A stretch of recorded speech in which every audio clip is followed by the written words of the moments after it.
What's up, guys? My name is Quentin and I'm one of the Boundless Brothers. Today we're going to be introducing you to our first ever YouTube video and going over some of our highlights from our Grand Teton National Park trip last August. Let's get into it. The first highlight I want to talk about on our trip was our dispersed camping experience. We camped in a dispersed camping site just outside of Grand Teton National Park called Upper Teton View, and it's a beautiful, beautiful dispersed camping site. Upper Teton View is located off of Highway 9 and accessed by Bush Creek Road. A quick tip is that the campground does typically fill up pretty fast and there are only a limited number of spots, so do try and get there earlier in the morning. A great way to find dispersed camping sites is a website called The Dirt. The Dirt basically lets you find any dispersed camping site within the nation, and it gives you a map of the site as well as the direct coordinates of the site. The second thing that I want to highlight are the turnouts along Highway 89, Highway 26, and Teton Park Road. While there are many turnouts along the road, I wanted to focus on a couple of them that we had good luck at. The first one that I wanted to focus on was Elk Ranch Flats turnout. And as the name implies, you're able to see all sorts of elk. We also saw deer and some other small wildlife. The second one that I wanted to highlight is the Jackson Lake Dam and Jackson Lake Dam picnic area. These provide a stunning view of Jackson Lake as well as the stunning Tetons in the background. And the last one I wanted to highlight is the Mount Moran turnout. This provides you a wonderful view of Mount Moran and surrounding mountains, and we had good luck seeing wildlife here as well. The third thing that I want to highlight are the Lee, Jenny, and String Lake areas. There is parking near String Lake, and there are multiple trails that take you around each and every lake. You can bring your kayaks or your paddle boards and go fishing on these lakes, or if you want a nice refreshing dip, you can even go swimming. The parking area for the Lee Lake and String Lake connection also serves as the parking area for those who are going to do backcountry hikes, and that is where we parked for our backcountry hike up into Paintbrush Canyon. The fourth thing that I want to highlight is the Paintbrush Canyon up to Holly Lake campground area. The hike up there is moderate to strenuous, but it definitely worth it with all the amazing views that it provides.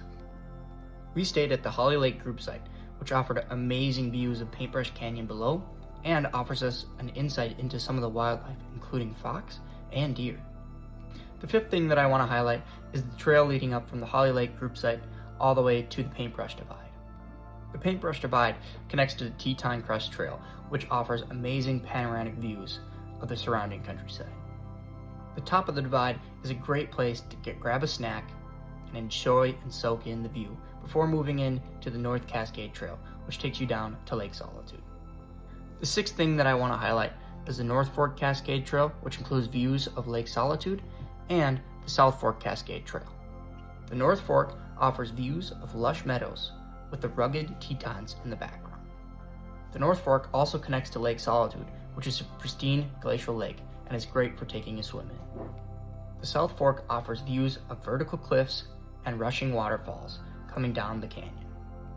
Both of these areas offer ample camping sites, and we chose to stay in the South Fork as it was a little less crowded.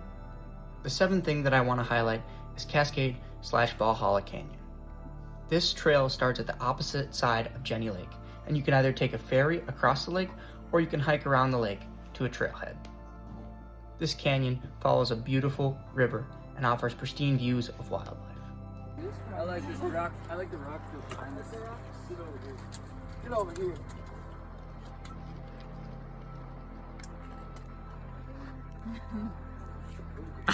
here. The eighth thing that I want to highlight moves away from the hiking aspect a little bit and introduces Mormon Row and the T.A. Moulton Barn. Mormon Row offers a collection of Mormon-built buildings that have great views of the Grand Tetons set in the background. The ninth thing that I want to highlight is the Death Canyon Trail, which takes you up to Phelps Lake. Phelps Lake is a wonderful area to go fishing, swimming, or if you like a little bit of an adrenaline, jump off a 20-foot rock located off the trail. Death Canyon also features an abundance of berries, and if you're lucky, you might get to witness a black bear feeding on some of these berries. The 10th and final thing that I want to highlight is Jackson Hole. Jackson, the town itself, which is a part of the larger Jackson Hole area, is a bustling town that offers a little bit of nightlife and a little bit of family fun. Some things to check out are the horse-drawn carriage rides, the $1 Million Cowboy Bar, or you can just grab some ice cream. Well, that wraps up our 10 highlights to our Grand Tetons trip. If you guys really like this video, don't be afraid to like and subscribe, and hopefully we can make more content for you guys like this in the future.